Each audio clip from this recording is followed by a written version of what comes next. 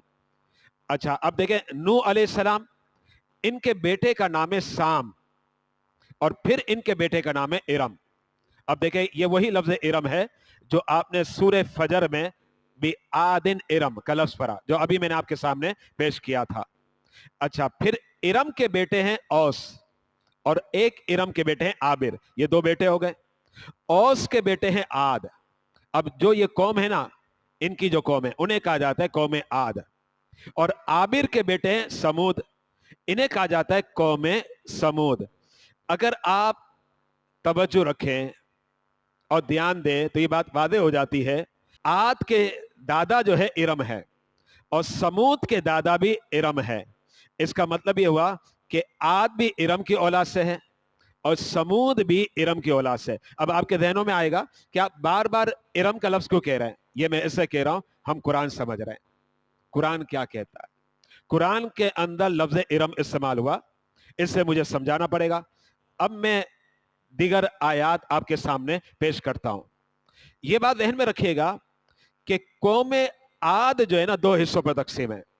ایک تو وہ قوم جو نافرمان ہوئی، سرکش ہو گئی اور اللہ کی توحید کو نہ مانا۔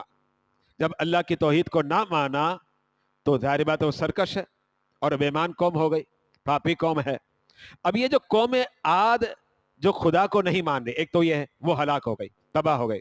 لیکن قوم عاد کا ایک اور حصہ بھی ہے جو اللہ پر ایمان لائے، اگرچہ وہ آٹے میں نمک کے برابر ہے بہت کم، بہت قلیل ہے، لیکن بہرحال کچھ لوگ ایمان لائے اپنے پیغمبر پر۔ اور قوم عاد کی طرف کون سے پیغمبر آئے؟ حضرت سیدنا ہود علیہ السلام۔ اچھا، اور قوم سمود کی طرف کون سے پیغمبر آئے؟ حضرت سیدنا صالح علیہ السلام۔ آپ اسکرین پر ملاحظہ کر سکتے ہیں کہ دیکھیں قوم عاد کی طرف حضرت ہود علیہ السلام آئے اور قوم سمود کی طرف حضرت صالح علیہ السلام آئے۔ تو حضرت ہود علیہ السلام جس قوم کی طرف تشریف لائے وہ قوم عاد کہلاتی ہے۔ قوم عاد میں اکثر سرکش ہو گئے۔